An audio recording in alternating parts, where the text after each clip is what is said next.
hoje a gente vai conversar com a Ana Beatriz Anjos. Ela é jornalista investigativa especializada em meio ambiente, mudanças climáticas e direitos humanos. Ana Beatriz, bem-vinda ao ICL, bom dia.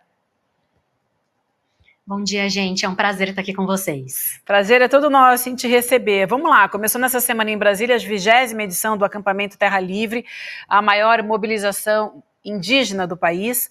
O evento foi marcado por muitos pedidos e muitas cobranças, sobretudo ao presidente Lula. Uma carta divulgada pela Articulação dos Povos Indígenas do Brasil lista 25 demandas endereçadas aos chefes do Executivo, do Legislativo e do Judiciário.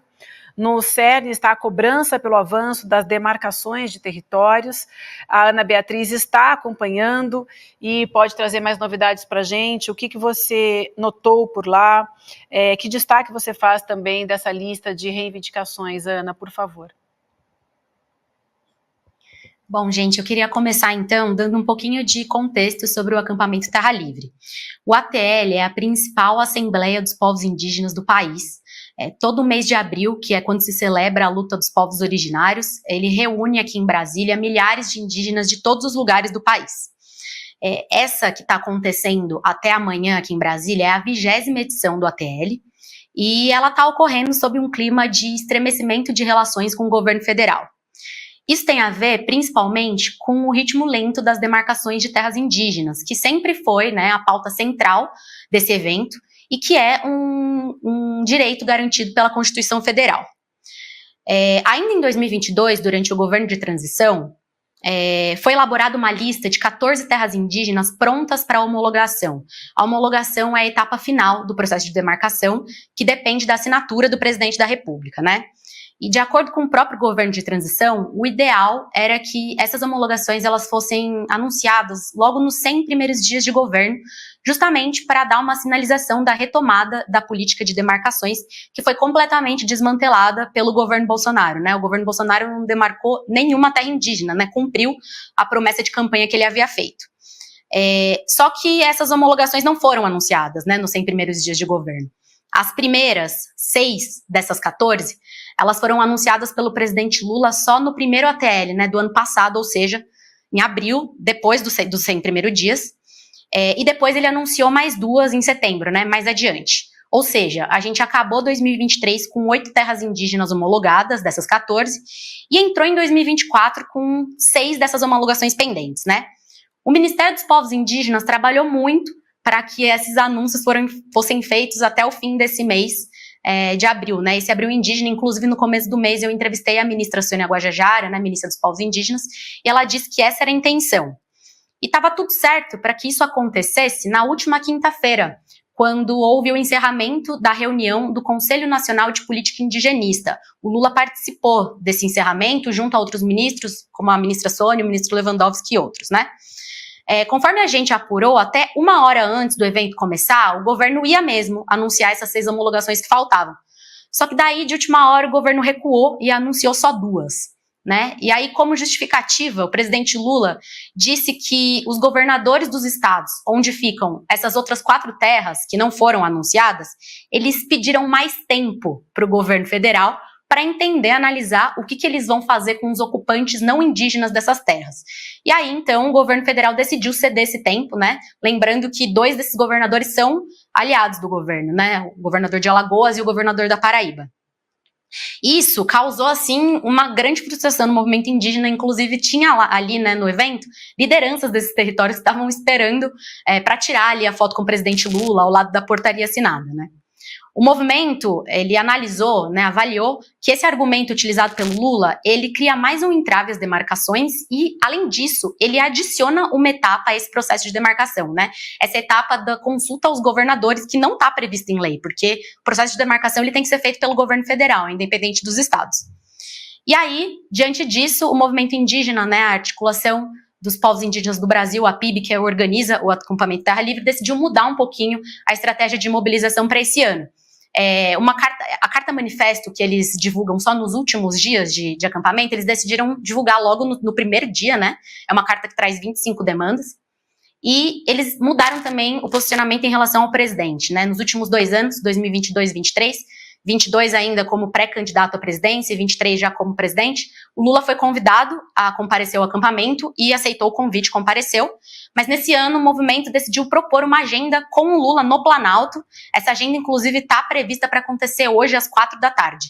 Justamente porque a ideia é que os ministros estejam presentes, eles possam levar essa carta já pronta, né, com essas demandas para cobrar as autoridades. Falando um pouquinho dessa carta, como eu disse, ela traz demandas para os 3 poderes da República, a maior parte delas para o Executivo, né?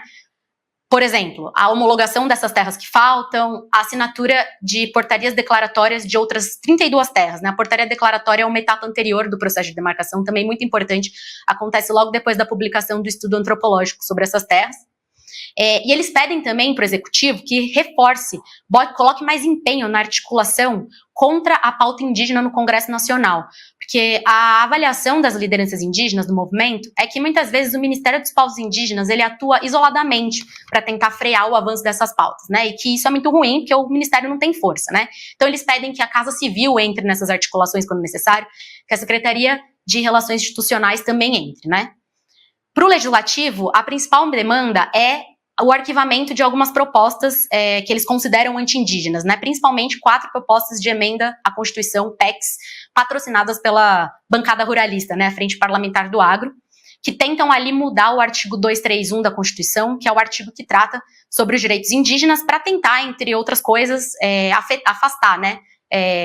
Afetar um pouco esse processo de demarcação.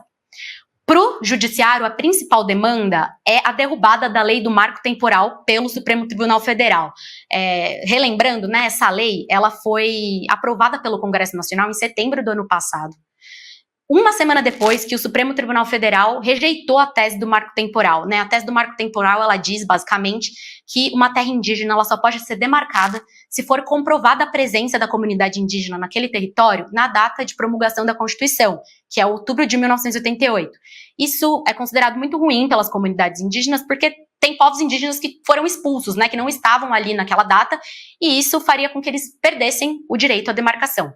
Então, a bancada do agro, né, foi lá, conseguiu articular para que essa lei passasse, fosse aprovada uma semana depois que o Supremo Tribunal Federal formou maioria contra a tese. Então, essa lei, ela está vigente desde do finalzinho de dezembro do ano passado, né? A gente entrou nesse ano, em 2024, então, com dois dispositivos legais completamente contraditórios em relação a esse assunto. Uma decisão do Supremo que diz que não existe marco temporal e outra lei, né, que diz que existe o marco temporal. Essa lei, inclusive, esse imbróglio jurídico está atrapalhando o processo de demarcação. A própria ministra Sônia disse na entrevista que ela me concedeu no começo do mês que a FUNAI está tendo que readequar todos esses processos que estão em andamento para que eles obedeçam à lei, porque senão o risco de judicialização é enorme, né? E no começo, no primeiro dia de ATL, na segunda-feira à noite, houve um revés, né, em relação a esse assunto. Porque tem algumas ações diretas de inconstitucionalidade no Supremo que pedem a derrubada dessa lei, né? Elas estão sob relatoria do ministro Gilmar Mendes. E na segunda-feira o ministro Gilmar deu uma decisão que, ao invés de suspender a lei, como pedem essas ações, né, derrubar a lei, ela suspende essas ADIs que estão questionando a lei e ainda cria uma Câmara de Conciliação em relação ao marco temporal, que, de acordo com especialistas, vai totalmente no sentido contrário da decisão que o próprio Supremo deu há 8 meses, né, que afasta o marco temporal.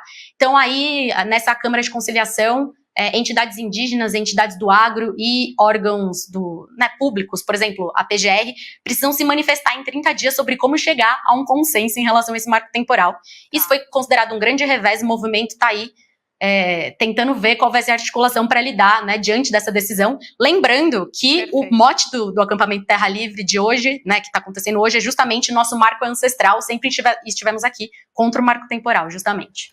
Muito bem, então, Ana Beatriz, obrigada. Importante você ter dito, então, que a reunião deve acontecer hoje com o presidente. A gente vai seguir acompanhando e lembrar também a nossa audiência que vocês acompanham a reportagem da Ana lá no portal da Pública também, tá bom? E na semana que vem tem mais, a gente segue por aqui acompanhando. Um grande abraço para você, obrigada, boa semana, bom trabalho. Obrigado, Ana.